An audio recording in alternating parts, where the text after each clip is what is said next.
welcome. It's Friday, May 1st. This is the annual Collaborative Gain Berkshire Hathaway Workshop. Woo! Welcome to Zoomaha. This is our special Omaha location in cyberspace. It's so good to have all of you with us.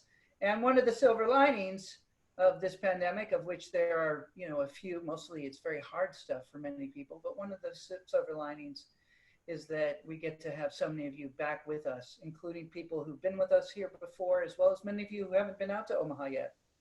So hopefully this will give you a sense of the experience. So wonderful. So let me just do a quick introduction. Many of you know me. I'm Phil Terry, the founder of Collaborative Gain. We build communities, councils of mostly digital leaders focused on peer-to-peer learning. My mother, her nickname was Chick, by the way, taught me the art of building councils. And I built my first one in the mid-1990s with McKinsey for early stage internet CEOs. And I like to build learning communities like the councils. I also run a global art event in thousands of museums that teaches people how to look at and love art, called Slow Art Day, Slow Art Day. You can check it out at slowartday.org, slowartday.com, whatever. And I run a reading community called Reading Odyssey that I started in part from inspiration from Warren Buffett's partner, Charlie Munger. And in fact, we have a couple of co-founders today with us in the audience, including Bruce Upton in Los Angeles. Good to see you here, Bruce. I also recently started a learning community for high school and college students interested in business, interested especially in long-term thinking, business analysis and valuation, the power of customer experience, what it would mean to run a company with integrity. 50 years of Warren Buffett's annual letters to shareholders comprise our curriculum. We read one a week and then get on Zoom to discuss. It's become a real highlight of my life. I absolutely love it. If you have teenagers, I would say 16 or more years of age in either high school or college who are really passionate about business and want to learn, send them over to us. And the other thing I say, if you feel like you're passionate about Buffett and Munger and long-term thinking and the kind of business philosophy they have, and you are interested in being a teacher, get in touch with me. My only caveat is this is a totally free program, so no one's getting paid. But if you're interested, let me know. All right.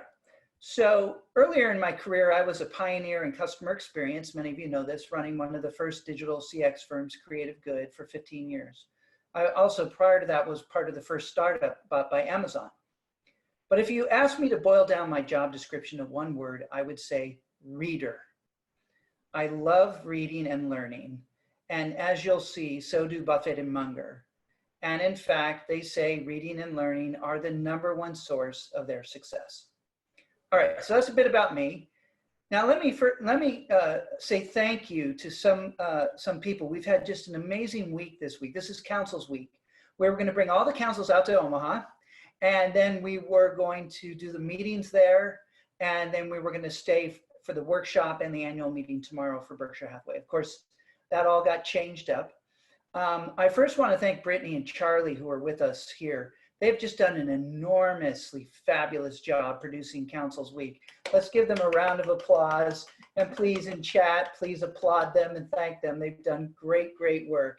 Yeah, they've just done a terrific job. And we've had a week of great talks. Dan Ariely on Tuesday, the Princeton Dean, Cecilia Rouse, who was one of Obama's economic advisors, one of the top economists in the world. And then yesterday, a really special session with the NBA Deputy Commissioner, Mark Tatum. All of those are available for recording. If you haven't seen them, ask Brittany or Charlie, they'll get you those right away. And now here we are today. And I want to say thank you to all the council members attending today's workshop. In the midst of this pandemic, you have really been there for each other. In normal times, we emphasize asking for help and know that it can be hard to do. In coronavirus times, any hesitations you may have had are gone, and you all are jumping in both to ask for help and give help to each other in varied and often profound ways. This is one trend I hope to see continue down the road, more asking for help and humility among leaders of all kinds. And finally, of course, we have a wonderful group of people on the Zoom with us today. There are hundreds of you joining us, and I welcome you. Please, say your name and where you're from in the chat. Make sure you send it to all panelists and attendees so attendees can see it also. All panelists and attendees. Say your name and where you're from, and feel free to say a word or two about why you're here, just so everyone can get a sense of, the great group of people that are with us in the room. Some of you who are here, I just want to point out a couple of people, longtime friends like the current mayor of Santa Fe, New Mexico, the wonderful, the fabulous Alan Weber, who was also co-founder of Fast Company magazine and previous editor of the Harvard Business Review. Chip Conley is also with us. Many of you know Chip. He's given several keynotes for us. He was the founder of one of the top boutique hotel chains in the world. He sold that, then became both a mentor and intern to the founders of Airbnb. You heard me right, mentor and intern. And today he runs the Modern Elder Academy in Baja. Katia Beauchamp is also here. She's the co-founder and CEO of Birchbox. She did a wonderful keynote for us in January in the before times. We've been friends for a long time. Katia is a real champion of the art of asking for help and learning, and also of counsels. Ashleen Hassel's here. She brought a team of 15 senior Airbnb leaders last year in person out to Omaha to our workshop, and she's back on Zoom with us in Zoomaha here. She's a longtime council member and one of the wonderful people in the world, really smart and humble. Marty Kagan, I just want to give you a shout out. You've been a friend for decades. You came to Berkshire last year with us, and you're here again. You're one of the smartest product leaders I know, and you're also one of the loveliest people I know. You've sent hundreds of product leaders to the councils over the years and asked for nothing except to treat them well. We all owe you a large debt of gratitude, Marty. And then I'll finally say, Pamela Hilborn is not only senior product and design executive at one of the top banks in the world, but she invited me to give a keynote at an art and design conference in Toronto just weeks before the coronavirus hit North America. It was my public debut in drag, a story which I'm happy to tell another time, but now we need to get to our program. So let me share my screen here. All right. So welcome again to the Leadership Lessons from Berkshire Hathaway, May 1 here today, Friday, and also tomorrow. So here's the schedule. I'm going to give you a quick talk on how Buffett built a pandemic-proof company. I want to give you the history of both Berkshire and of Buffett and give you leadership lessons and culture and CX lessons that are important. We'll take a break at 3:30, and then at 4 o'clock, we'll have a fireside chat with the amazing Don Graham. You absolutely want to make sure you stay for that. That is going to be one of the best 90 minutes you spend this year.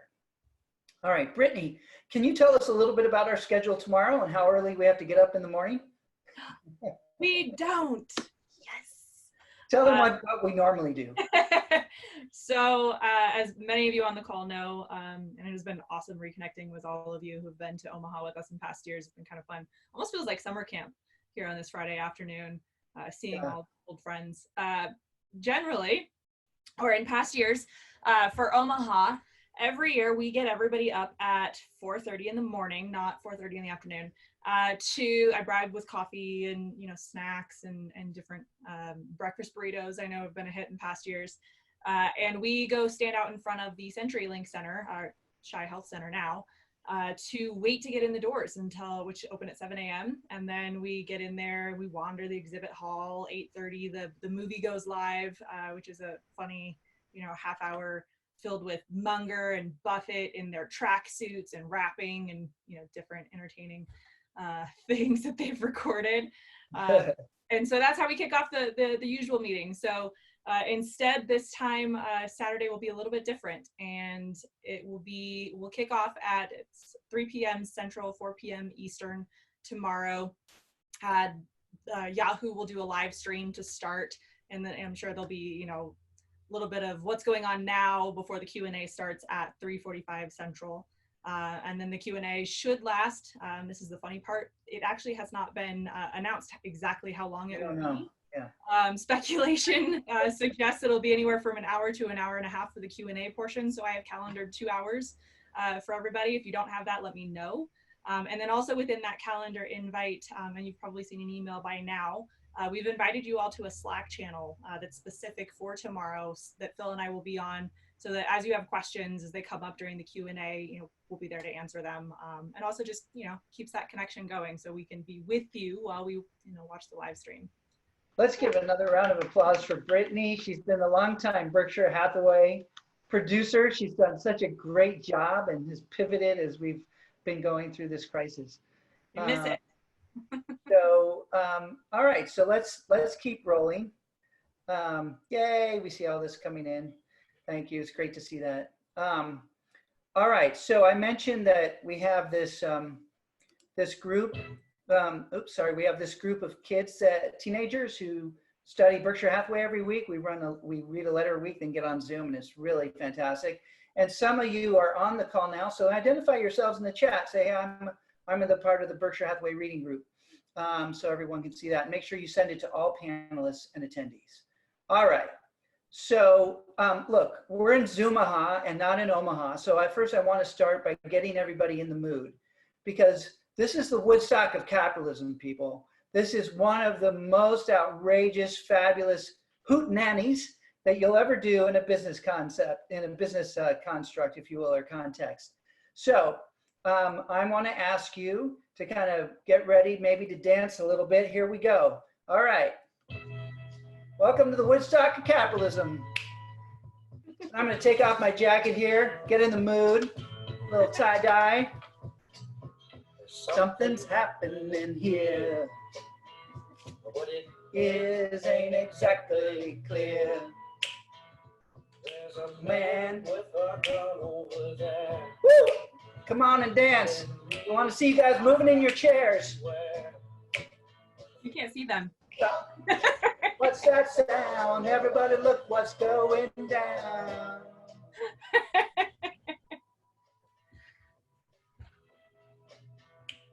Oh, Martin's dancing. By the way, I got this tie-dye in Omaha last year. There's a retro 60s shop in Omaha. We were going to get everybody tie-dye shirts this year, but hey, we couldn't make that happen. I should put mine on. I didn't think about it. Pete says my family is seriously wondering what kind of meeting this is. What's that sound? Everybody look what's going down.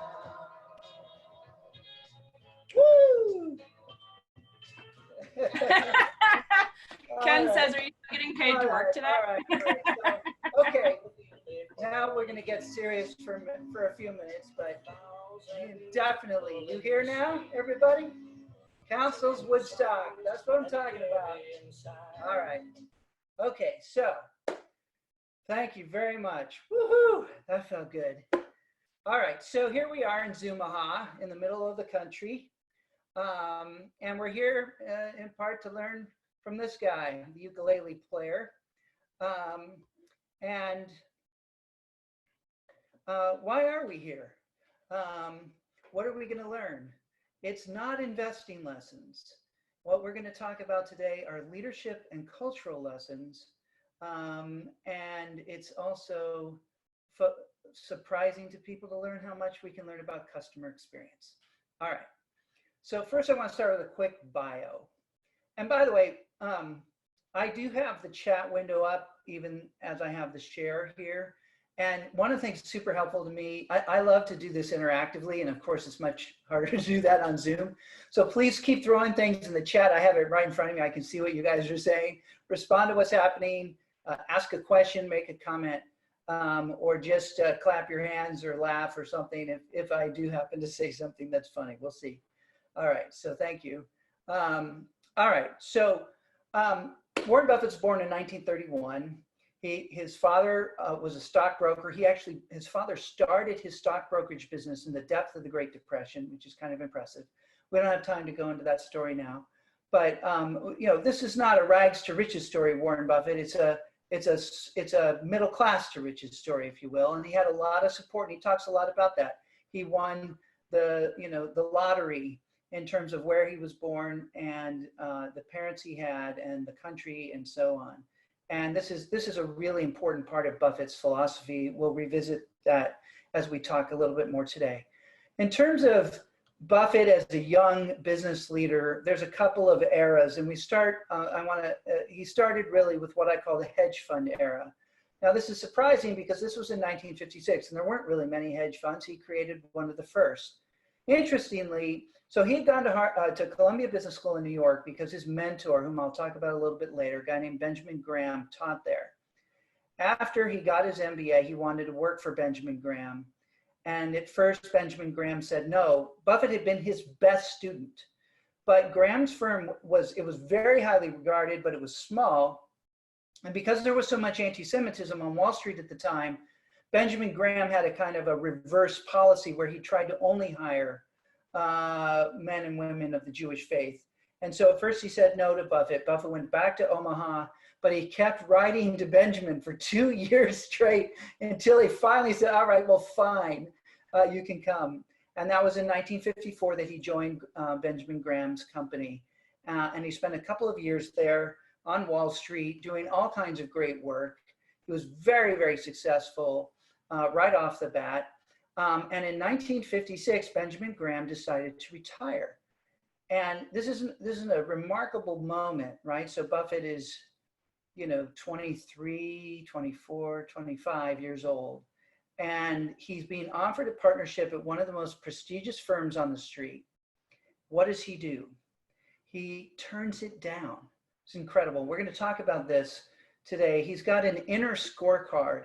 He decided to turn that down since Benjamin Graham was retiring and he was there to work with Benjamin Graham. He turned down that offer to become a partner, real coveted job. And he moved himself back to Omaha. And this is 1956. Now, obviously, in the coronavirus world that we live in, all of us now have a home office. In 1956, no one in business, no one on Wall Street certainly, worked from their home and not from their home in Omaha. And he not only moved back to Omaha, he set up his home office in a corner of his bedroom. This is Warren Buffett, by the way, just after they moved back. His wife, Susie, and their 2 children. They eventually have 3. The older girl there is Susie Jr. And then that is, I forget the name. I just forget the name of the second kid. It'll come to me. He's a great guy. He kind of terrorized them growing up. Bundles of energy. All right, so let me give you a sense of the kind of performance that Buffett had. Howie, yes, thank you, Savine. It's Howie. And by the way, I might call for lifelines during the talk today. It's been a jumbled week, so if I forget something, I might do the same thing, and you can chat it back to me, get the answer. I'd appreciate that. So the hedge fund era. So I want you to see 1956 to 1969. It was a 13-year period, one of the most successful hedge funds of all time. He actually closed the fund down in a very interesting moment, and I'll get to that. But let's just compare his hedge fund to the Dow, 1956. If you put $10,000 in the Dow, you put $10,000 in Buffett, what did it turn into? All right, so in 1969, your $10,000 turned into $15,000. Okay, well, it wasn't negative, but over a 13-year period, it didn't hit the ball out of the park, but it wasn't terrible. What about Buffett, the Buffett hedge fund? What did they do? Whoa, $150,000, 10x what you would have gotten from the Dow. It was an amazing run. Now, here's an interesting thing about Buffett, and something that, is worth thinking about. When he closed that hedge fund down, he did so, guess, was it at the top of the market or at the bottom of the market? And we'll come back to that. Think about that. Let me just tell you, though, the deal that he offered to his investors. So what's the typical hedge fund deal? It's something called 2 and 20. Most of you have heard that before. What it means is that if you're a hedge fund manager, each year you get 2% of the assets under management, whether you made money or lost money for your investors, by the way. So if you manage whatever it is, $1 million, you get 2% of that, $20,000, right? And that's whether you had a good year or bad year. And you get 20% of the profits when the profits come due. That's 2 and 20. That's a typical deal. Now, in the last 10 years, by the way, this has gone down because hedge funds have gone down, and many of them are changing their deal. But in 1956, what did Buffett offer? What was Buffett's 2, if you will? 0. He charged 0 for assets under management. zero. But even more than that, he only shared profits after a certain amount of money was gained. So it was a 0, 4, 50. So, and by the way, the 4 is either a 4 or 6. I've looked at the partnership paper. He had a bunch of different partnerships and each had slightly different deals. But the idea was no fee for assets under management. You get 100% of any profits at 4 or 6%. And then Buffett splits the profits 50% with you above that. It's an incredible customer-oriented approach. And no one else in the hedge fund world has done this. So back to the question I asked you. Why do you think he shut the hedge fund down? And feel free to throw some thoughts in the chat. Any guesses? Why did he shut the hedge fund down in 1969? 13 years after he started it. So Jay Haynes wrote, no opportunities. Something didn't align with values. Market was overvalued. Too much work from Nick. Yeah, in a way, he didn't think he could continue. Too focused on short term. Yeah, so you guys are all in the right ballpark. So in 1969, the market was way overvalued. Very few hedge funds shut down at the top of the market. It's essentially what Warren Buffett did. He felt like he couldn't find any values. He didn't understand what the market was doing. And Nick, you weren't too far off the bat in terms of too much work. He got tired of the treadmill of having to produce returns for investors in a hedge fund format. So he shut it down. People were shocked. Like, what? What are you doing? And he gave them two options. You could either take, essentially three, I guess. You could take your money. Okay, number one. You could roll your share of the partnership into Berkshire Hathaway, which he had been accumulating, or you could put your money with the Sequoia fund, not the venture capital firm, but a value investor firm that a friend of his had set up, Bill Ruane. Yeah, Bill Ruane is a great, great investor. It's just a remarkable thing. And it goes to, again, who he is as a person, his values, and his customer orientation. All right, so, and here's a cartoon that might express why he shut the hedge fund down. Looking for a hedge against my hedge funds. All right, so that's the hedge fund era, an amazing era. And I'm gonna tell a few more stories from that era, and if we had more time, I would give you a lot more. Let's now talk about the Berkshire era. Okay, so here's a picture of Buffett from around that time that he transferred from the hedge fund to Berkshire. He's still very, very young and has a nice head of hair. All right, so let's go ahead and just, before I tell you how Berkshire works and how it's structured, which is so helpful, and then give you the lessons to learn from Buffett, I just want you to understand the performance of Berkshire. Now, this is compared against 2017, but it's more or less the same. If you look from 65 to 20, and I'm taking 65 because that's when Buffett really took control of Berkshire. So we're going to do S&P versus Berkshire book value. Now, I want one of my students from the Berkshire Reading Group to put in the text to all panelists and everyone, what does book value mean? What's the definition of book value? Put that to all panelists and attendees so that people can see what you say. I'm thinking about Luke. I think you're there. Can you type that in?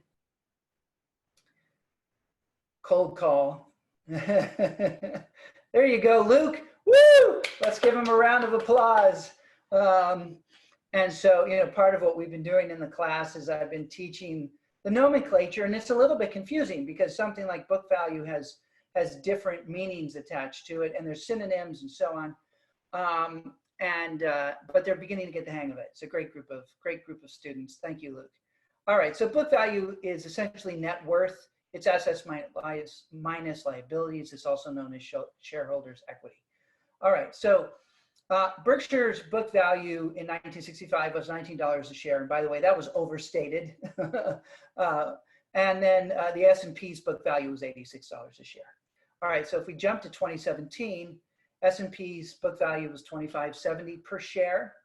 And that equates to 6.75% CAGR, cumulative annual growth rate over the course of that time. And by the way, that's pretty darn good. That's a great, if we could all achieve that over a long period of time, it would be great. Yes, compound annual growth rate, Jay, thank you. I should have mentioned what CAGR was. I just slipped it in there. So if you guys hear me using any vocabulary like that, please jump in and explain it on the chat so everybody knows. All right, so what about Berkshire? So where did Berkshire end up on a per share book value? First of all, the actual number is 211,000. That's of 2017. What's the cumulative annual or compound annual growth rate for that? 19.63%. It's just, it's unbelievable. And by the way, that is not going to be the compound annual growth rate for the future. The company has gotten too big, and Buffett talks a lot about that. Yeah, CAGR. Isn't it great that CAGR actually sounds like what you would have it at Woodstock for Capitalism? You're right, Troy. All right, let's keep rolling. Let me just tell you, if you invested $100 in Berkshire Hathaway in 1965, that would have grown to 2.4 million. That's what that means. It's just an incredible track record. All right, so 3 parts to Berkshire. Let me just tell you how the company is designed. Part 1, public investments. Today, the portfolio, well, as of December 31, 2019, it was $248 billion. Tomorrow morning, the first quarter report will come out for 2020, and that is, it's not going to be $248 billion. You know, some of that portfolio will have gone down because of the coronavirus and epidemic. A couple of things have held on. Apple's more or less at par, I think, where it was. But this is part 1, public investments. Of course, Apple is the largest public investment. The cost of the Apple purchases about, this is in billions, by the way, about $36 billion. And the value as of December 31 was 73 billion. And the dividend number, that is not updated, by the way. That's not exactly right there, but it's a big deal, obviously. And by the way, I believe this is the largest absolute gain, not on a percentage basis, but on a dollar basis of any investment in the history of humanity. But you know, on a percentage gain, it's certainly not. But it's just putting so much money to work, and then the results of it. And of course, we could have a debate about whether you think Apple has a great long-term future or not. I tend to think that it does. There are a bunch of other public investments, and these numbers are not up to date, by the way, but just to give you a sense, Coca-Cola, American Express, we're going to talk about American Express today.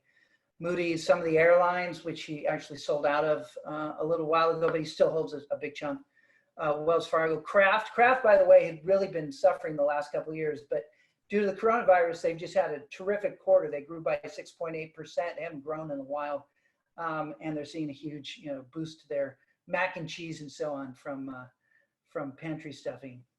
All right, so that's a little bit about, you know, the public investments. Part 2 of the operating companies, and this is something that's a little bit less well understood, but Berkshire owns a bunch of businesses outright. And in fact, the way that Buffett really thinks about the business today, I mean, that obviously the public investments are great, but the operating profits from the fully owned companies are really the engine of Berkshire. About 24 billion at the end of 2019 operating profit. And this isn't EBITDA, this is actual operating profit. What are those companies? They include Geico, which you all know, of course. And Geico's an amazing business. We won't have as much time to go into it today, but Buffett first learned about Geico in 1952 when he was a first-year student at Columbia Business School. He heard that Benjamin Graham was on the board, so he took a train down to Washington, D.C. on a Saturday, knocked on the door. This is the story he tells anyway. The janitor opened the door, and Buffett said, "Is there anyone here today that can explain this business to me?" And the president happened to be in his office. And the janitor goes up and says, "Hey, this kid who says he's in a Columbia with Benjamin Graham is here, you know." He's like, send him up. I'll spend 5 minutes with him. Buffett comes up. He had such great questions. The president spent the entire day with him. And Buffett ended up buying a bunch of stock. And that was his first purchase. There are a lot of ups and downs. But by the early 1990s, Berkshire had made the full purchase of Geico and own it now 100%. And we're going to talk about insurance in a moment because it is a big part of the engine of Berkshire, and there's a couple of things to understand about that. But there's Geico. There's a bunch of other companies. there's Fruit of the Loom, there's See's Candies. My grandfather lined up outside the first See's Candies in Los Angeles in 1921. It's been a big part of our family. We always bring See's Candies to the Omaha workshop. Brittany or Charlie, I don't think we brought any to Zoomaha. We should have figured out how to get everybody some See's Candies. But when my mother died 7 years ago from glioblastoma, which is brain cancer, and in the last year of her life, she only wanted two things. She wanted her friends and family, number one, and two, she wanted See's Candies. And we literally backed the truck up, and she was eating a box a day. And at one point, she was a little worried about it. I was like, Mom, what are you worried about? Let's just I'm going to do the same thing. If I get a terminal diagnosis, I'm going to back up the See's Candies truck. By the way, I'll probably also have some ribeye steak, which I love. But the thing I wanted to share with you is that when she passed away, I wrote to Buffett and said, hey, we're longtime shareholders. And, my mother, I told him the story of my mom and our family, how long we've been fans of See's Candies. And I asked, would he see it, possible to write something that I could read from him at the memorial? And do you know he did that? It's just remarkable. At the very end of this talk today, I'm going to talk about one last thing to learn about Warren Buffett, which may be one of the most important, and it connects to this story. But let's keep rolling here. All right. So this is the revenue by business segment, just to give you a sense of the wholly owned companies: insurance, manufacturing, service and retailing, utility. They have a huge utility business, and that business is going very, very well right now. In fact, by next year, 100% of the energy in Iowa, where they have, among the states they have their utility, will be green energy. It'll be wind energy. And that's Berkshire Hathaway, which has taken all of the profits from the energy business, and instead of sending them out to shareholders through dividends, which most energy companies do, they've reinvested it in things like sustainable energy. And it's a fantastic story. Burlington Northern Railroad, 9% is a big part of Berkshire Hathaway. Now, railroad utility since the coronavirus is the lowest ever on record. So when we see that report tomorrow morning, we should expect to see that Burlington has had a big hit to both revenues and profits. And we're going to see how big a hit, when he releases that tomorrow morning at 8:30 Eastern time. All right. Now let's talk about float, because while the company has essentially two parts, it's got the public investments and it's got the fully owned operating companies. One of the big pieces of the fully owned operating companies is insurance. And understanding float, which is a critical part of insurance, not something everybody knows, but it's worth knowing just in general, and certainly to understand Berkshire Hathaway. All right, so let's talk about float with Captain Floaty here.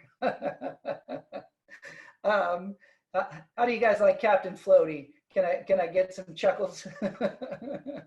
Can you tell that I did that on my own? Yeah, thank you.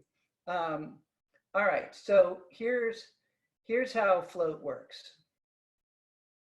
Step one, a company sells insurance policies to customers, and if you will, the tank fills up with water, the business fills up with money.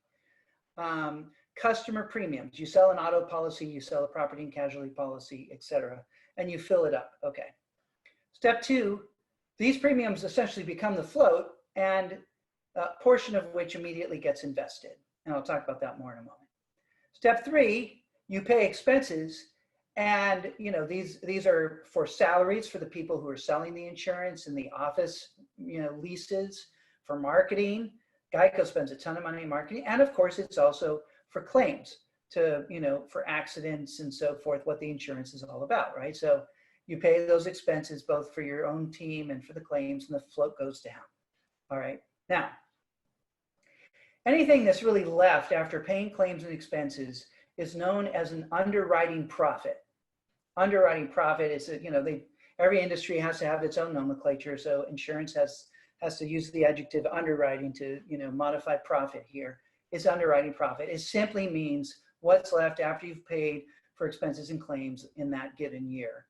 Now, most insurance companies do not have an underwriting profit, okay? What they do is they take a loss on the actual insurance itself, but they invest. So they invest that whatever while before they pay out the claims, they invest that money in bonds or whatever, and they make some money on those investments, and that net gives them a profit above their losses. All right. Now Berkshire Hathaway, for like 14 of the last 15 years, has had an underwriting profit. It is remarkable, and it comes from intense discipline that's taken 50 years to develop. When Buffett first got into the insurance business in the late 60s and early 70s, he actually drove the car off the road a number of times. He kept making mistakes. It seems like an easy business, and you get all this money up front, right? But boy, to the degree to which you misprice your policies, misunderstand the amount of claims that you're going to get and other expenses, you can really end up in trouble. And he drove the car off the road a number of times, if you will, until he figured out how to run that business really, really well. And he and his team have now honed it. There's a guy named Ajit Jain who works with him, and we won't have time to talk too much today about Ajit, but he's something of a genius. So the first thing to know is that Buffett's difference is that his insurance companies typically generate an underwriting profit before that float is invested, while others typically take a loss. The next thing to know is, of course, Buffett's, and this just shows you an example. On the left, you've got underwriting profit and then investment profit. That's the second piece, is that Buffett is one of the world's great investors. So he has to put a certain amount of the insurance premiums, certain amount of the float in bonds, and this is dictated by insurance commissioners at each state level. But he's allowed and able to take the rest of that money and buy companies with it or invest in companies in the public market like Apple and others.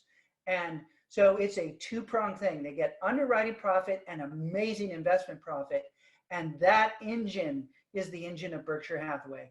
And compared to other insurance companies, they have an underwriting loss and they've got a thin profit margin.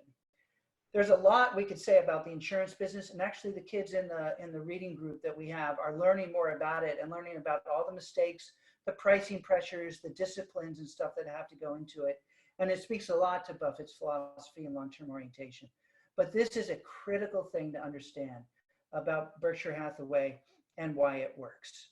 All right, so let's talk about float for a moment, just to give you a sense of how much money we're talking about Berkshire has in float that is potentially investable. So in 1970, in millions, there was $39 million of float. In 1980, it had grown from 39 to 237. Not quite a 10x leap, but pretty good. In 1990, it had grown to 1.6 billion. Wow. In 2000, 27 billion at the turn of the millennium. In 2010, 65 billion. And then what do you think it is as of the end of last year, December 31, 2019? $129 billion. That is a lot of money, right? And this is one of the really important things to understand about this business. Now, by the way, float shows up on the balance sheet as a liability because it's essentially, it's money that you owe against future claims for your customers. But if you have an effectively run insurance company, it acts as a source of so-called permanent capital. All right, let's talk about the leadership lessons and principles now. We have 45 minutes to go through this. I wanted you to understand a little bit of the history of Buffett and a little bit about how Berkshire Hathaway is structured. This will help as we talk to Don Graham later today and also as we attend the annual meeting tomorrow. But now this is the stuff that I really want you to understand, which are the leadership lessons and principles. And what's the number one? It's the three most important words in the world of business, according to Warren Buffett: margin of safety. Margin of safety. The three most important words in investing and in life: margin of safety. Now, Charlie Munger uses the metaphor of building a bridge to help communicate what they mean by margin of safety. If you build a bridge, and some of you are in San Francisco, right? So I'm pretty sure. What bridge is that actually? Is that the Golden? That's not the Golden Gate. That's the one in the middle of the bay, right? I don't know. There's a funny look here. Is it the Golden Gate? Yeah, it is the Golden Gate. Okay, I see. We're on the other side of the Golden Gate, looking back across the bay. Yeah, right. You know, the first time I went to I grew up in Los Angeles. The first time I went to San Francisco, yeah, you're standing in Marin, right? Mount Tamalpais or whatever, right? And I was like a teenager the first time I went to San Francisco, and all I heard about as a kid was the Golden Gate Bridge, the Golden Gate Bridge. We came up, and it's painted orangish red. I was outraged. So where's the golden? And then I did a little bit of digging around and discovered Golden Gate doesn't refer to the bridge. It's actually it's the geographical formation of the bay and then land on both sides. This is the Golden Gate. So anyway, totally random. But in terms of engineering metaphors, what Buffett said is, look, when you build a bridge, you don't want to build a bridge. Let's say it has a maximum weight of 10 million pounds or something like that. You don't want to tell trucks you can come over the bridge with 10 million pounds. You want a margin of safety. You want to say, only up to 7 million pounds or less, anything above that cannot cross this bridge. That, in a nutshell, is the margin of safety. But if you internalize that concept, then it can have a profound impact on your life. And I'm going to walk you through kind of Buffett's thinking on this over the many decades. All right, and we'll start with this quote. I would rather sustain the penalties from over-conservatism than face the consequences of error, perhaps with permanent capital loss. One of Buffett's fundamental precepts is there's got to be a margin of safety. It's fun to see the chat, by the way. You guys are chatting about the Golden Gate. Cool. All right. So when was this quote about, you'd rather be over conservative than face the consequence of error? This from Buffett is from 1959. All right. Let me show you another one. We will attempt to bring risk of permanent capital loss, not short-term quotational loss, to an absolute minimum by obtaining a wide margin of safety. There it is. Those are the words taught to him by his mentor and teacher, Benjamin Graham. Margin of safety, margin of safety. And this has real relevance to the world that we're in right now.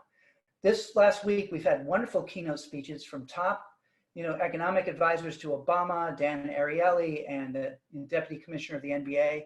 And one of the themes was that we're in a world now where you have to move from kind of just in time, and there's a certain level of fragility and not much margin of safety, to a world of much greater resilience.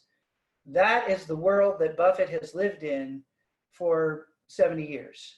He has lived in the margin of safety world. He would much rather, risk not making as much money and not risk any erosion of permanent capital. All right.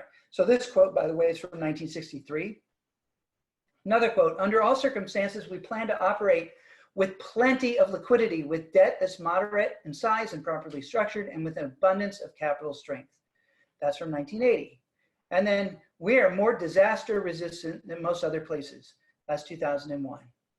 Everything that can happen will happen. It's Berkshire's job to be prepared for the absolute worst. I mean, it's just remarkable to read these quotes and how relevant they are to the world from today. That was from 2005. All right?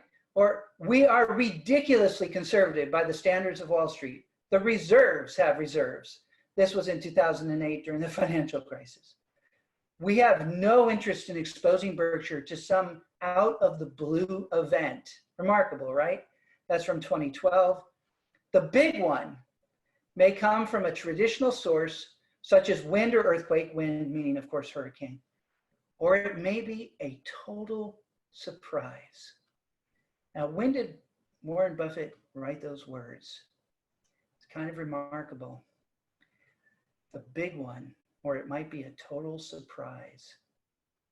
Those were literally written 2 months ago in his letter to shareholders, published on February 22nd, 2020, just before this hit.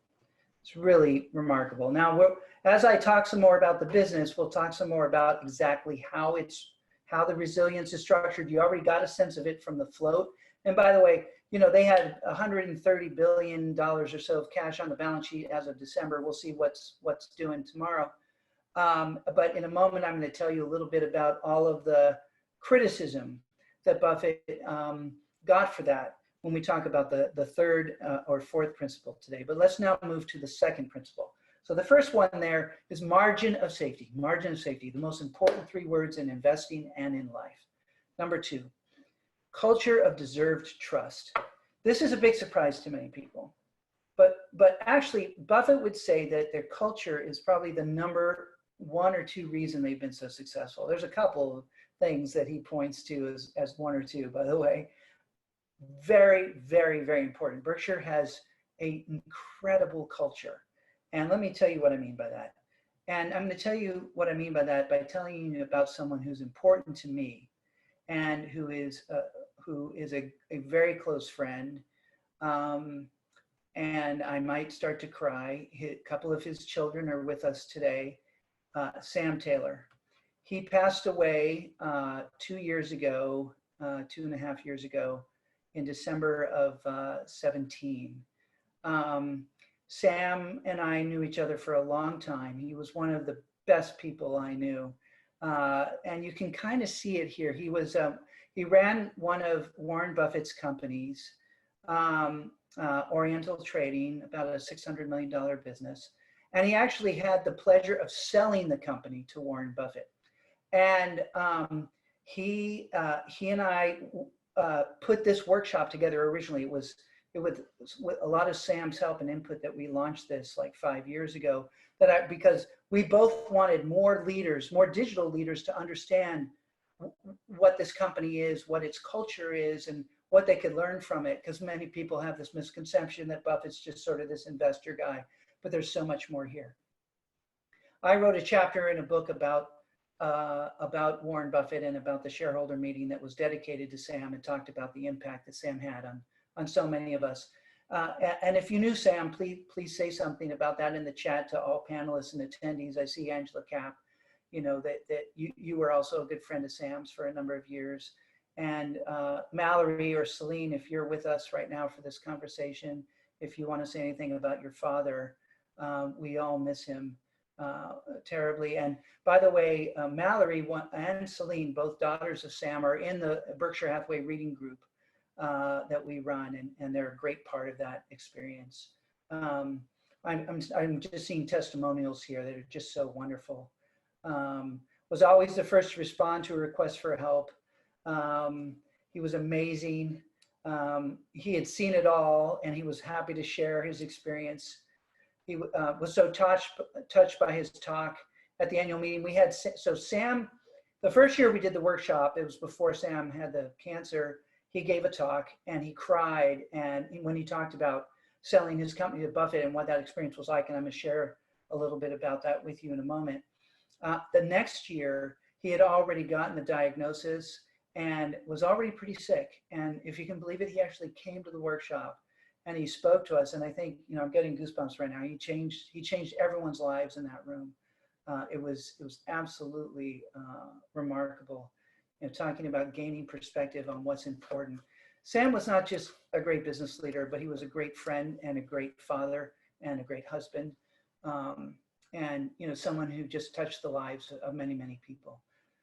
Sam explained that when he sold his company to Warren Buffett, here's what happened. He and his CFO went and met with Warren Buffett. They sat down.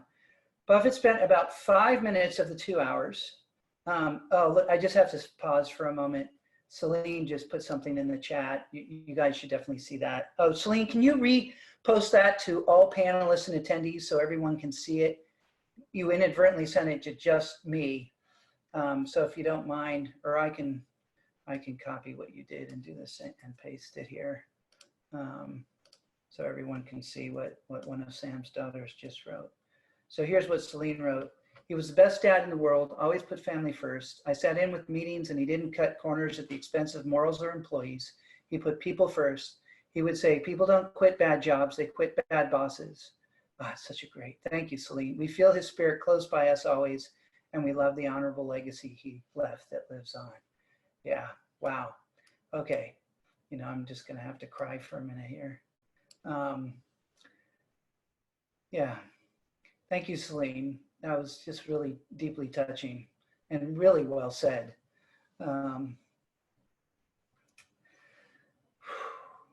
Sam's with us right now. I feel it. Thank you, Sam. Thank you, everything you've done for me as a friend, but more for the world, your family, and everyone you touched. So Sam, when he explained what happened, they sat down with Warren Buffett and Buffett spent 5 minutes just asking a few things about the financials. Sam went in, okay, I'm going to meet with Warren Buffett, the legendary investor. We're going to talk, for a long time about the financials and the ins and outs. No, he spent 5 minutes about that, and then the next 2 hours focused on two things. One, trying to understand Sam's character. Was Sam someone he could trust? And anyone who knew Sam knew that Sam was going to pass that with flying colors. And then he wanted to understand the customer experience. And so he did grill Sam on loyalty and net promoter scores, and he read through the verbatims, and that played an important and huge role in his decision to actually buy Oriental Trading, something that we'll talk again about later. But Buffett understands the power of a great customer experience, and it has fueled his investment strategy for a long time. He didn't start out that way, but he went through a transformation, which I'll talk about. And I will tell you that the call center employees cried because the private equity owners of the company, before it was sold to Oriental Trading, wanted to outsource the whole call center operation, wanted to get rid of all those jobs. And, Buffett came in and bought the company, and Sam was able to say, you've kept your jobs. And Buffett. Now, here's the way that Buffett works, this culture of deserved trust. This is what's so remarkable. There are no budgets at Berkshire Hathaway at the parent level. In fact, let me show you something.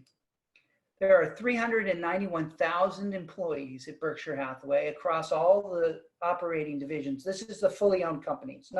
We're obviously not including Apple and so on. These are Geico and Burlington Northern and See's Candies and many others. 391,000 employees, 70 divisions or so. How many employees are there at headquarters at Berkshire Hathaway? Headquarters staff. Company of that size, you would expect several thousand employees. They're somewhere in the neighborhood of 26. Yeah, Jay, you put 10. Yeah, you were in the right order of magnitude for sure. Yeah, Peter, 20, exactly. 26. And here's the way it works. When you are a CEO of one of the Berkshire divisions, whether it's Burlington Northern, which is producing tons of revenue and profit for the company, Geico, or a smaller division like See's Candies, or Oriental Trading, which was Sam's company, Buffett sets your compensation, which basically consists of, let me just look at the time. I'm gonna have to start moving a little faster. Basically consists of a base and then a bonus. And your bonus is a percentage of the growth in operating profit. And that's it. And he doesn't want to look at a budget. He doesn't want to talk to you about personnel or other investments. The only other thing he'll get involved in is if you want to make a bolt-on acquisition. He wants to have his hand in that. Otherwise, he's not involved. There are no budgets. There's no meetings. Buffett's schedule is, he keeps it open. He doesn't have lots of meetings. He needs time to read, which we'll talk about in a moment. He has a culture of deserved trust. He needs to buy companies that not only have a good business and that he can understand and that have a good brand, but where he trusts the management and he can let go of a lot of the control that you see in other companies. Now, this arguably gives Berkshire Hathaway enormous amounts of resilience because you have the people with the knowledge about the specific businesses at the right level making the right decisions, and you don't overwhelm the headquarters. That's the thing. One of the things that you need to understand about why Berkshire is a pandemic-proof company, right? When Buffett passes away, he's 89 now, Munger's 96. And I think Buffett will eventually die. I don't know. I didn't think we'd be going on with this workshop as long as we have. I certainly don't want him to die, by the way, but maybe he'll live to 105. Ruth Blumkin, who I'll tell you about in a moment, lived to 103. She was a force of nature.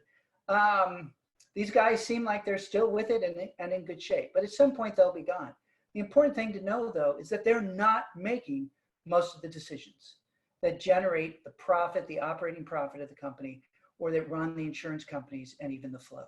They are just not doing that anymore. And it's designed for real resilience. And they keep an enormous amount of cash on the balance sheet, as I said. All right, so let's keep going. I'm gonna go a little bit faster.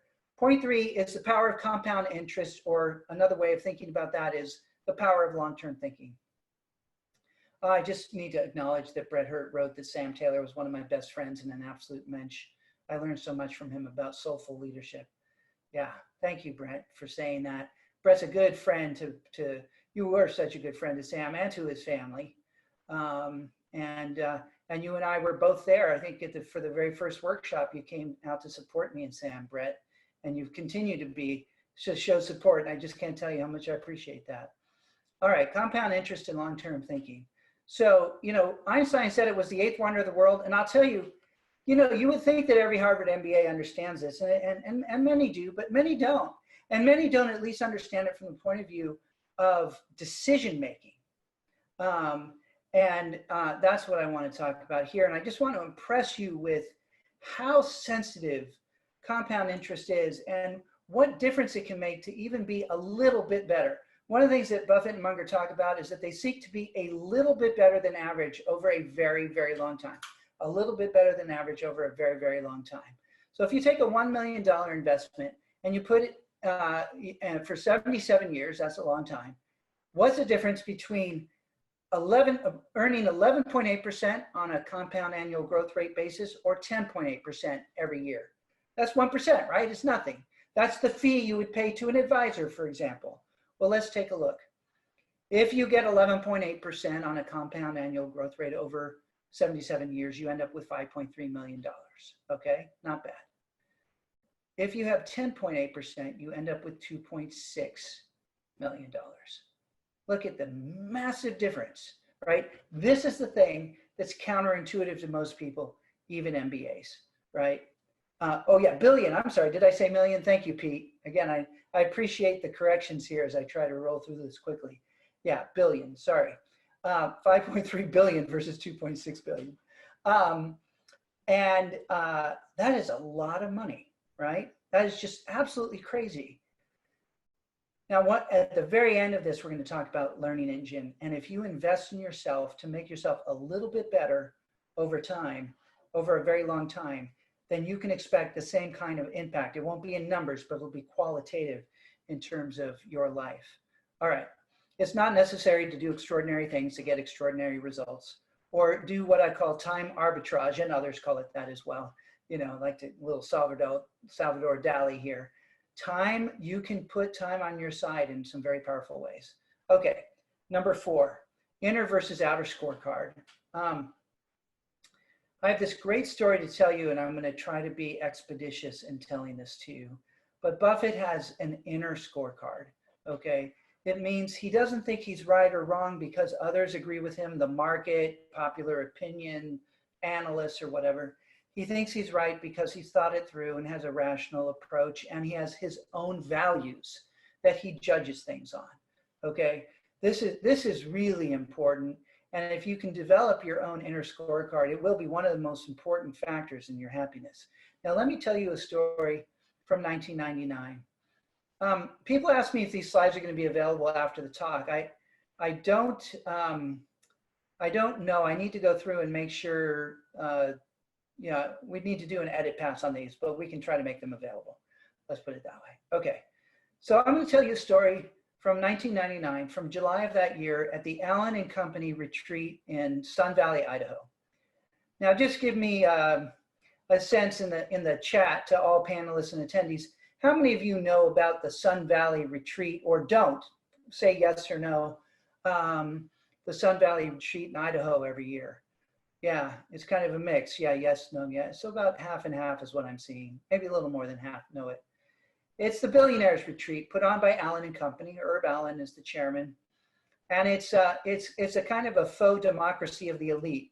You can't buy a ticket. You have to be invited by Herb Allen. And that kind of creates this sense of, it's only the so-called deserving. Some people call it elephant bumping. If elephants are all in the room together, meaning big mahars, then they know that they're at the right place. But it's like Buffett, not Munger. He doesn't like these kinds of things, which I tell you, I have to respect. Bill Gates and Murdoch and blah blah blah, the Google founders, etc. It is a gorgeous place to go, but in July it becomes for one extended weekend the Billionaires Retreat. Now in 1999, in July, Buffett was asked to give the keynote speech, the ending talk. At this point, he decided to talk about how overheated the market was and how much the dot-com bubble didn't make sense. Now you can imagine how well that might have gone over here, where you've got Jerry Yang in the audience, you've got a lot of the early internet pioneers there who all think they're hot stuff, and you've got the old guard like Warren Buffett and Catherine Graham and Don Graham, who we'll meet in a little while today. And Buffett gets up and he puts up this slide. He says, look, December 31, 1964, the Dow Jones Industrial Average closed at $874.10. And in December 31st of 1981, 17 years later, it was exactly 88 cents better. Now, of course, it went up and down, but he's pointing out over a 17-year period, actually, and I haven't checked this number, but according to I read his speech, he said the economy had grown by 5x, sales of the Fortune 500 companies had grown by 5x, or actually more than 5x. But this is what happened to the Dow Jones Industrial Average. And sometimes the stock market, as Buffett will tell you, in the short term is a voting machine, and in the long term, especially the very long term, it's a weighing machine. Values weigh out. Now, of course, the opposite problem had happened in late 1999, which is that the market had gone nuts. And it had grown beyond the growth of the economy. Whereas this example is that it had grown obviously much less than the economy. By the late 90s, it had made the opposite mistake. And he said that he made a prediction, not a forecast, but a prediction that over the next 15 or 16 years, that it would grow at 6% or less. And you can imagine like how that went over in that group. They're like, good old Warren, he missed the boat. He's just a dinosaur. And actually the market after Buffett's talk went way up in the fall of 1999. Some of you were there for that. Jay Haynes, I'm thinking of you, me, Barry Markowitz, some of you on the phone, Brett Hurd, etc. You all experienced that. And in December of 1999, Barron's did this cover story. December 27th, Warren, what's wrong? You idiot. America's most renowned investor stumbled badly this year. Will his Berkshire Hathaway recover? Or does his style of investing simply not work in today's market? And it wasn't just Barron's, but the Sunday Times, ignoring technology seems to make a chimp out of Buffett, and the Wall Street Journal, everyone is making money in tech except the stubborn, curmudgeonly Buffett. And actually, here's what happened to the share price of Berkshire Hathaway. Per share, $34,000 in 96. It grew to 46 in 97, up to 70,000 in 98. But look, it went down in 99. While the market went nuts, Berkshire went down.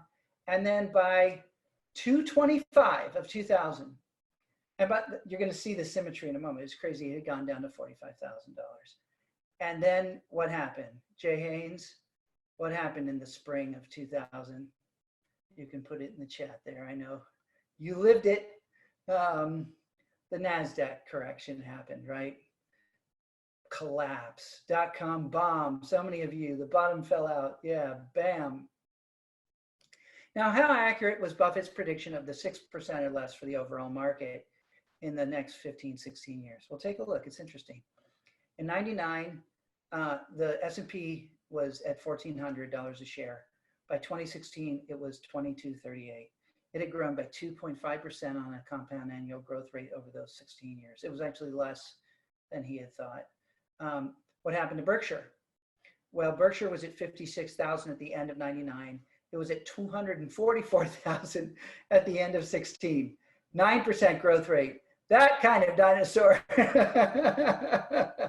And Barron's, to their credit, put a new headline, Buffett better than ever.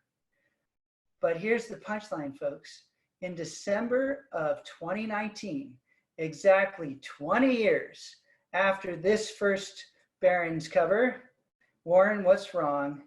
Barron's did almost exactly the same thing. What's wrong with Warren Buffett? December 2nd of 2019. Written by the same reporter who had written that story 20 years later. And remember that It was the spring of 2000 where things went haywire. Of course, this was not a financial crisis that we hit this year, but some wild symmetry in the spring, or late winter, early spring of 2020. Of course, we were hit by the pandemic. Buffett faced enormous criticism last year. Why aren't you spending your money? You've lost it. Longtime investors even were like, we're gonna, like public, guys who ran money, who get quoted in Barron's, we're gonna leave you, Warren. You don't know what you're doing anymore. It literally is exactly the same language that was used in 1999. And then the bottom fell out in even a more profound way than the dot-com bubble.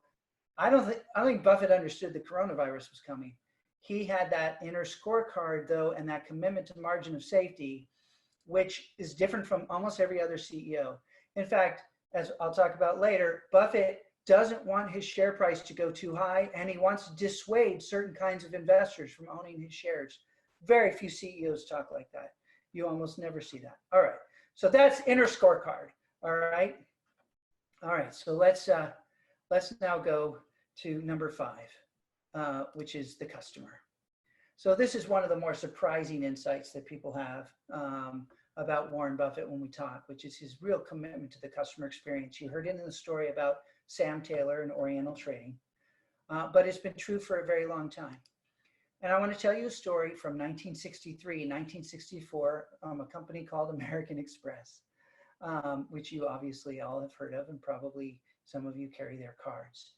I'm going to tell you about something that's going to sound absolutely ridiculous.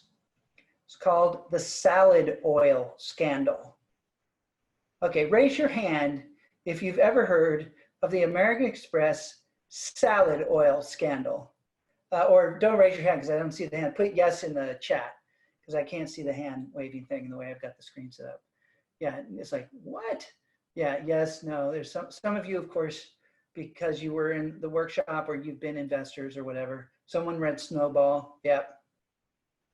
So what the heck does salad oil have to do with American Express?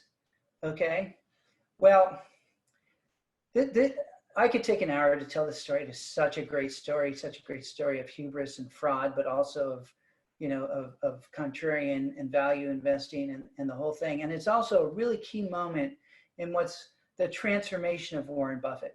Because remember, Benjamin Graham was his mentor. I didn't tell you a lot about Benjamin Graham, but he was the father of value investing. He's one of the greats of the 20th century. Most people who've had an MBA or certainly been in the world of finance have read some of Graham or Graham and Dodd.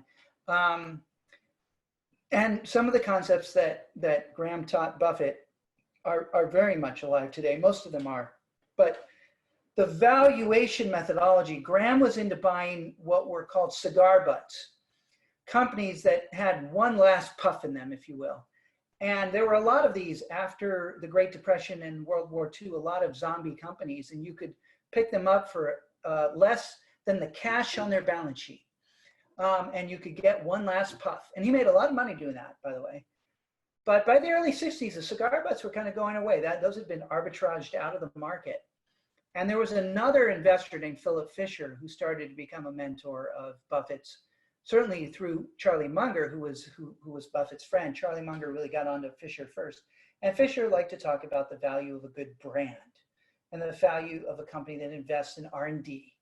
This was a pretty radical transformation for Buffett. And most people, by the way, once they find something that works, they do not leave that way of working.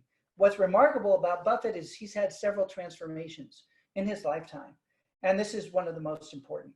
He transformed, and this was the first time, it's with American Express. So the fall of 1963, there is an entrepreneur named Anthony Tino DeAngelis who owns a company in New Jersey that basically what he does is he buys salad oil, soybean oil, and he stores it and he then sells it, on the open market, and maybe he buys futures. He ends up doing a bunch of stuff. But the problem with Anthony Tino DeAngelis is that while he started out, well, it's not ever clear that he wasn't a fraudster because he sold tainted meat to the government at one point. I mean, this guy was just bad news. But he somehow got into the salad oil business. And he realized, so American Express had a tiny little subsidiary in Bayonne, New Jersey, that basically authenticated the contents of a warehouse. So let me show you. That would say, yes, there is, whatever, 2,000 gallons of soybean oil in warehouse number 3. And that would be known as a warehouse receipt. And you could take that warehouse receipt and you could sell it like a stock. It was a financial instrument, or you could use it as collateral to borrow money. So DeAngelis set up these warehouses and got a bunch of soybean oil and started, selling these warehouse receipts. And then he started to think, wait a minute, how do they know? Because the soybean oil can be sloshed between all the tanks and stuff. How do they know how much oil is in these things? He starts to realize, oh, he only needs 1 tank full. But the guy will come in and look at just the little, test tube and see the oil in there and certify that there's oil in all 4 of these big vats. And it's like, so now I can go borrow more money. And so he did that. And then he realized, wait a minute, why do I have any soybean oil at all? I can just put seawater in all of these things and put soybean oil in the test tube. And bingo, right? So he sells all of his actual soybean oil, pumps in some seawater, and now he gets, millions of dollars of warehouse receipts backed up by American Express. And then in the fall of 1963, the Soviet Union's sunflower seed crop has failed. And there's speculation that the Soviets will have to buy soybean oil from the United States. So what this guy, Anthony Tino DeAngelis, does is he goes and corners the market on soybean oil futures. Remember, he has only seawater here, but he buys futures that actually, if you added up the total value of the futures he purchased, he actually owned more futures on soybean oil than soybean oil existed in the world. But he was making a bet that the Soviets would have to come to the United States and they'd have to buy from him because he owned it all and he could dictate his price. Well, the Kennedy administration decided they were not going to sell soybean oil to the Soviets. The market collapsed. Now, when that collapse happened, of course, the whole thing fell apart for Tino DeAngelis, but it also fell apart for American Express, and it fell apart for Houghton Company, which is a brokerage firm on the stock exchange that had lent Tino DeAngelis all this money to go out and buy all these future contracts that were now worth very, very little. And on Wednesday, the 20th of November of 1963, this all broke out on the pages of the Wall Street Journal. And there was a crash in American Express stock because people now there's just a tiny division of American Express, but every financial services company runs on trust. And the trust had evaporated. And so just like in the 08 crisis, when suddenly people were like, well, if that asset on the balance sheet of Lehman Brothers or Goldman Sachs isn't good, what about all the other assets? And the whole thing can unravel. So American Express ran into serious trouble. And then on Friday, November 22nd of 1963, well, first of all, let me just show you, here's the cottonseed oil futures trading, blah, blah, blah. And this thing happened on Wednesday, November 20th. And then what happened on Friday, November 22nd, 2 days later? You guys know the answer to this. What really important and terrible tragedy happened in the fall of 1963, right? John F. Kennedy was killed. There's so much to say about the story because House going broke also put the whole stock exchange into a big jam, and there were 50 banks in addition to American Express that were behind all of this thing. It was a huge thing. They were able to eventually clean it up, but American Express stock fell pretty dramatically, and it stayed down low. And here's the thing to know about Warren Buffett. You guys know that in my customer experience work, one of the most important messages I have is that you have to, at some point, get out from behind your desk and interact with and have a qualitative experience with your customers. All kinds of research, quantitative is important, but direct observation through listening labs like we developed is so important because it's the only thing that cuts through your bias and blind spots and can really help you understand something. Now, here's what you may not know. Warren Buffett was a pioneer in doing that. And he did that in 1964. So he believed that American Express was undervalued, but he couldn't see from the financials what the customers thought about it. So what did he do? He went out to restaurants. Now, this is a more recent picture because I don't have a photo from that time, but I've spoken to restaurant owners. in Omaha. And so did Alice Schroeder, who wrote the book Snowball, and this has been commented on. So Buffett would sit down and tell the owner, I just want to watch. I'll sit near the register. Are people using their American Express card? And once he was convinced that the financial tempest on Wall Street was not affecting the trust of consumers with the brand, and then he hired someone to go out and do it in a couple other cities, that's when he made his investment. And this is important to understand about Warren Buffett. Not only does he have an overall customer orientation, but he himself will get out from behind his chair and try to directly observe customers. It's really tremendous. And by the way, he bought American Express at a low point, and then it was a huge, one of the main reasons that the Berkshire partnership did so well over that 13-year period, that hedge fund that I showed you at the beginning, was this amazing investment in American Express. All right. Now I'll just say a few more words. See's Candies, great business, super customer oriented. Buffett bought them $25 million in 1973. It has returned more than $1.5 billion in profit to Berkshire Hathaway. And this is such a key point as we're talking about the customer and the transformation of Buffett's thinking from cigar butts to good brands and customer experience.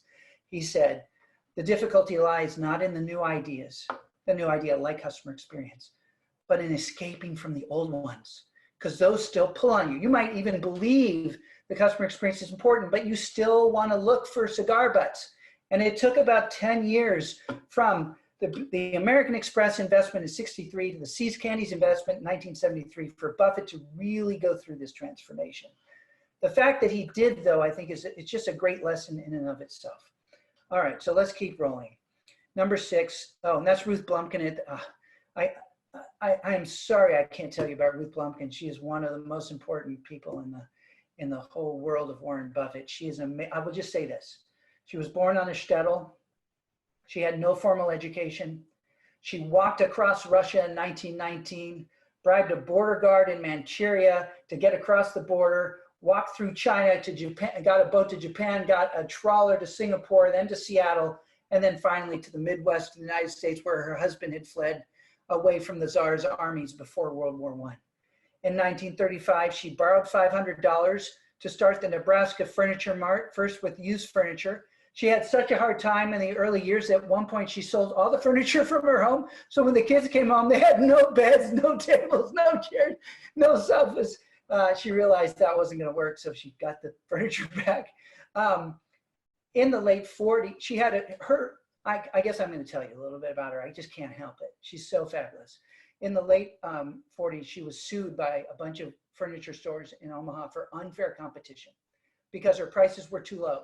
And there used to be laws on the books about this. And if you were selling below cost, then you could be, fined. I don't think thrown in jail. I think it was civil. But she had 2 rules: be honest and sell cheap. And she said to the judge, I'm not selling below my costs. My costs are lower from the rest of these guys.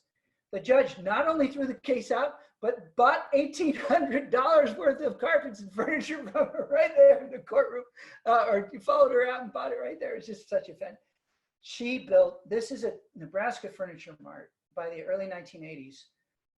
Its addressable market included St. Louis, Des Moines, Iowa. People were driving hours to get there. And Mrs. B became an institution. She's one of the most important business leaders of the 20th century that you've never heard of, and you should hear about her. And Harvard Business School should write a freaking case study about her. So let's get on it, HBS. And I think we have at least one professor on the call today. So you hear what I'm saying? Mrs. B. Buffett bought the company in the 80s. About 10 years later, when she was like 95 years old, she had a dispute with her children who are now running the company. She left. She set up her own company across the street called Mrs. B's, which soon started to undersell the Nebraska Furniture Mart. But a couple of years later, she came to Warren and said, this was a mistake. I missed my family. I should never have done this. So Warren bought Mrs. B's from her. And then she was like the age of 98 at this point, made her sign a 20-year non-compete. She's just, it's an amazing story. And there's so much more I wish I could tell you, but a total hero. And that gets us to our 6th point here, which is heroes and mentors. Tell me who your heroes are, Buffett says, and I'll tell you who you turn out to be. Benjamin Graham was, obviously, I've mentioned him. I can't tell you much more about him right now. Philip Fisher, I mentioned earlier, and Benjamin Graham. Charlie Munger, his close. The other thing is friendships are so important, people. Have some, you need long-time friendships. Friendships, more important than so many other things that we put a value on. So there's Charlie Munger. Benjamin Graham, Benjamin Franklin, wearing Charlie Munger glasses. Benjamin Franklin is Charlie Munger's mentor. Charlie Munger taught me the power of asking the dead for help. And that's actually what my first book is going to focus on. It's called Ask the Dead. And I'll talk about the power of asking the dead or distant. Like Warren Buffett is my mentor. He just doesn't know it. It's a great relationship because I don't have to listen to everything he says, and he doesn't have to pick the phone up at 2 in the morning when I need help. There's a lot there. We'll come back to that, but I learned it from these guys. And then Katharine Graham, the wonderful Katharine Graham here on the left, and we're going to meet her son in a little while. And then Meryl Streep, who played her in the great 2017 movie, The Post. Go see it on Netflix or Amazon or wherever you can find it if you haven't seen that wonderful movie. All right, number 7, ask for help. Buffett actually has his own counsel, and he asked for help. This is surprising. Buffett asked for help, yes, and so does Munger, and so do all the people pictured here. And right below Buffett, on the left there is Don Graham, who you'll meet, and he's also a great practitioner of asking for help, as was his mother, Katharine Graham, who's actually one of the great practitioners of asking for help.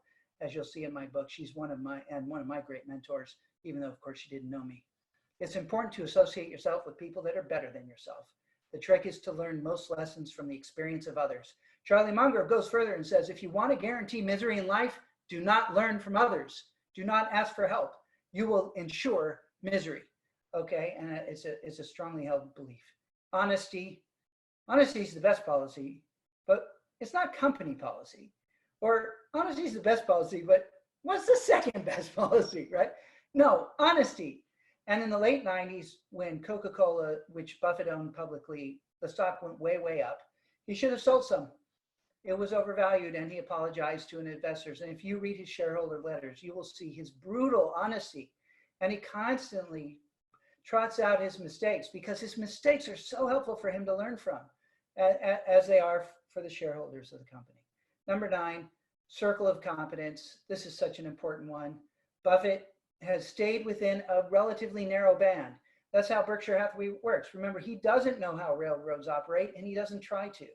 He understands M&A. He knows how to buy companies. He knows how to value companies, and he knows how to judge someone's character. Those are the things that he really, and you will notice that he does not, like other billionaires, get out there and talk about everything he thinks he knows something about. Because, this is a terrible, anytime someone makes money, they think they're a genius about everything, when they're just a genius about making shoe buttons or whatever it is that they did. What factor did people feel was the most important getting to where they got to in life?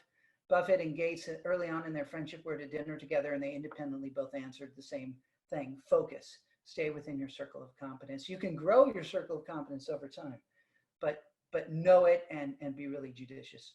All right, just a few more to go, and then we'll take a break. Rationality: you will be right over the course of many transactions if your hypotheses are correct, your facts are correct, and your reasoning is correct. This also goes to the inner scorecard notion we talked about earlier. Buffett, in one of the most rational acts ever, decides in the early 2000s to give the bulk of his money to the Gates Foundation, not even have his name attached to it, because he knew how to make money, but he did not know how to give away money. Oh, man, I wish more people thought this way who had a lot of money. He just said, Bill and Melinda, you have learned how to give away money, and I like the way you do it. So just take this and use it well. And you don't have to put my name against it. You don't have to call it the Bill and Melinda Gates and Warren Buffett Foundation. It's just, it was such a tremendous act of both humility and decency, and also real recognition of his circle of competence. Number 11, be lovable. This one always surprises people. If nobody thinks well of you, I don't care how big your bank account is, your life is a disaster. And the only way to get love is to be lovable. It's very irritating, Buffett says, if you have a lot of money, but you literally cannot buy love. And then number 12, learning engine. This is one of my big things, as you know. Read 500 pages a day. I don't read 500 pages a day. I read a lot, but I don't read that much. But remember, I talked about knowledge and compound interest early. Buffett really helped clarify that for me. you can create a Ferrari. And you don't have to start out with a Ferrari to get to a Ferrari. And by the way, it's not just your IQ. IQ is overrated. It's your character and temperament. And Buffett and Munger both talk about this a lot. If you have too much IQ, often you can get into real trouble. So he says, if you got too much IQ, give some of it away and focus on character and temperament. And build a lattice work of frameworks. Munger talks a lot about this. And I am going to build a small community of leaders who want to, over the next 10 or 20 years, build a lattice work of frameworks. If that sounds interesting to you, let me know. The last thing I'll say is this. Buffett is a community organizer. I know it sounds absolutely crazy, but the young people that are in the reading group with me will testify to this. Buffett has spent decades building a shareholder community. He relates to his shareholders as partners, and it is unlike anything I've ever seen. He says in the 1983 letter, look, I can't prevent anyone from buying a share of stock, but I can consistently communicate our values and who we are over the long run, and we will eventually get the shareholder community that we deserve. Nobody is as strategic about thinking about and molding their shareholder community as Warren Buffett. And that, in my book, makes him a great community organizer.